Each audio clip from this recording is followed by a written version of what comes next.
You're right, guys. This is Josh from Thursday Film Club, and I saw a film this week. It was called T2 Trainspotting, and I'm gonna have a shot at doing a little review for you guys. So T2 Trainspotting basically picks up 20 years after the events of the first film. Renton, played by Ewan McGregor, is back in Leith. He meets up with a lot of the old guys. You got Spud, played by Ewan Bremer. You got Sick Boy, played by someone, I'm not sure who. And you got Sick Boy's new girlfriend, Veronica. And parallel to that, you've got Begbie, who breaks out of prison, played by Robert Carlyle, and he wants nothing more than Renton's blood. He is out for blood in this film. So this film deals heavily in nostalgia and aging and masculinity over time, and how sometimes time acts as a loop and events have a habit of reoccurring and repeating themselves. And because of that, there is a lot of callbacks to the first film.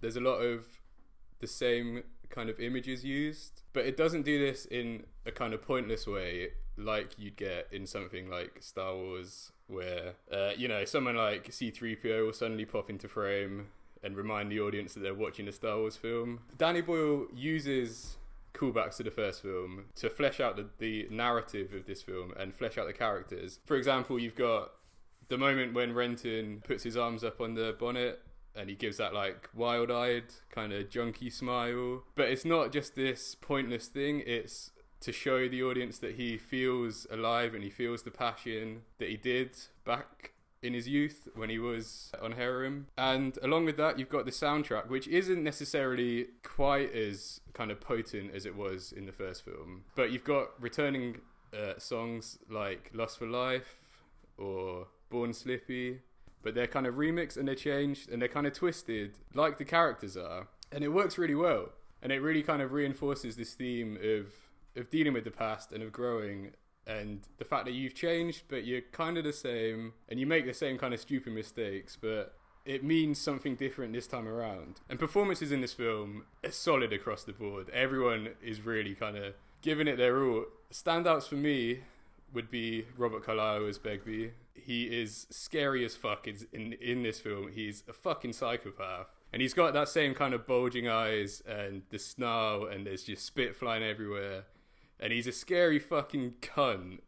But Robert Carlyle, with this character, does give it some depth. And there's some really, really like, some moments that really flesh out his character. And there was one point where Begbie kind of steps out of himself and he kind of notices the man that he is and his kind of nature and his place in the world. And it's quite touching. Like, it doesn't change him, but it's quite an emotional moment, and he gives a side to Begbie that you don't get in the first film, where he's quite a apologetic character. Another standout would be Spud, played by Ewan Bremer, who is kind of the emotional arc of this film, and a large part of this film is about Spud and him finding his voice, because in the first film he's a lot more innocent, he's a lot more of a kind of quiet character, I guess, and in this film he finds his feet, and it's really, really nice to see. I feel like Ewan Bremer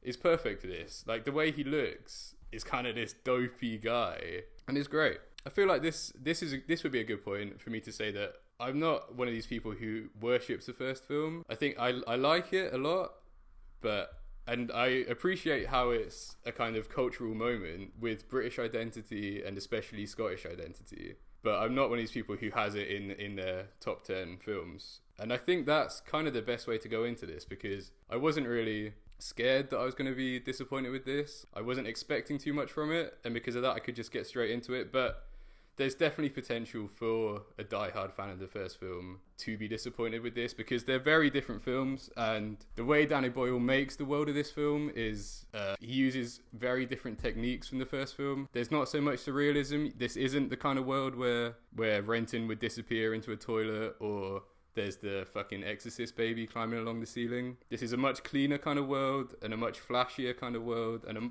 kind of a more straightforward world. But it's also a lot darker.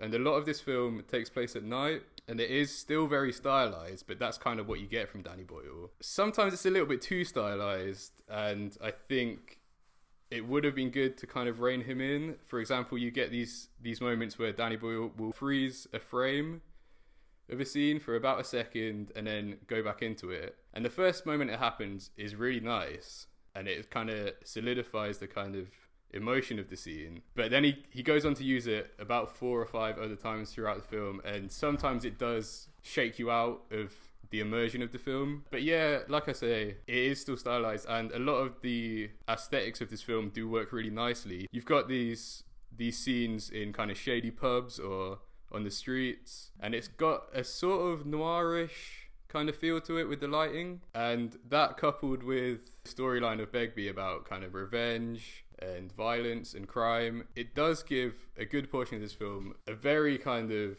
neo-noir-esque feel to it, which I really enjoyed. But like I say, it's a very different film from the first one. It's not about kind of dirty flats or close-ups of burnt teaspoons and the kind of the heroin residue on these teaspoons or anything like that.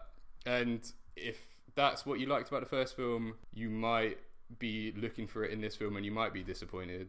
But I had a great time with this film. I came out of it feeling satisfied, and I probably liked it more than the first one, I would say. I'm going to give this film a solid 8 out of 10. Hey! Ay, ay, ay! An 8 out of 10. Cheers for listening, guys. If you enjoyed this review, then check out the other videos we have on this channel. We've got a weekly podcast where me and usually it's 3 of my friends get together and have a couple of drinks and talk about all things film. And yeah, check those out. Cheers, guys. You can click here to subscribe to this channel, or you can click here to see more of this channel, or you can click here to see a nice picture of Mel Gibson.